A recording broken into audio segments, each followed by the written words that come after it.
My name's Alec Laidler, inspirational writer and author of the Grandad You've Got a Message books.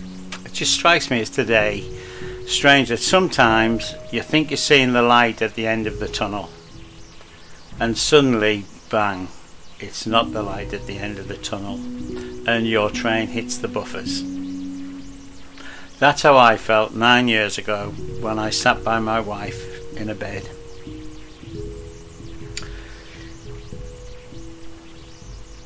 In a hospice in Lichfield.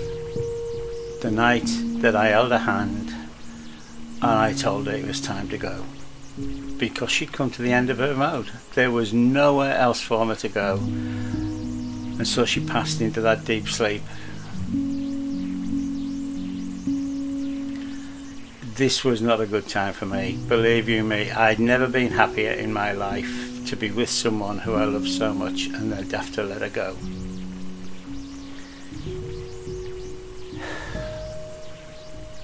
I left the room and I went into a corridor and I started to get my breath back and collect my thoughts.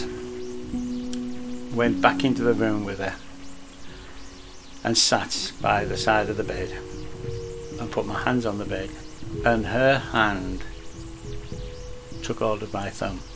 Now that sounds strange and it was very difficult to believe, but in my head I could hear her saying, "Don't go yet, I'm not ready.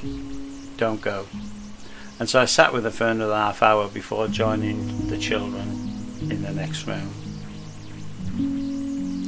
On my way home, in my head I was saying to her, "Just let me know that you're okay. If you're okay, we'll be okay." Got home, went to bed. Next morning I woke up, I started ringing people to let them know what had happened, and I rang my sister in the northeast. And as soon as she picked the phone up, she said, "She's passed, hasn't she?" And I said, "Yes." She said, "Well, she's just been here." Blonde hair, in a bob, leather jacket, blue jeans, looking absolutely radiant. And this was Pat going to the one woman in the world who she knew I would believe.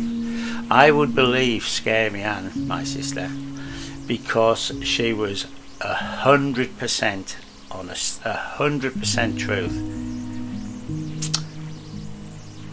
So I told the children, when I put the phone down, I told the kids what she told me, and it seemed to take away a lot of the tensions leading up from then on to the funeral, etc. The funeral itself was an amazing thing because I never realised how loved my wife was by so many people, and the crematorium was absolutely packed. It was a wonderful occasion, really. It was a celebration of her life. Some young ladies got up and talked about it, which was very, very poignant and very sad in some ways, but very joyful in others, you know, and that's how these things are meant to be.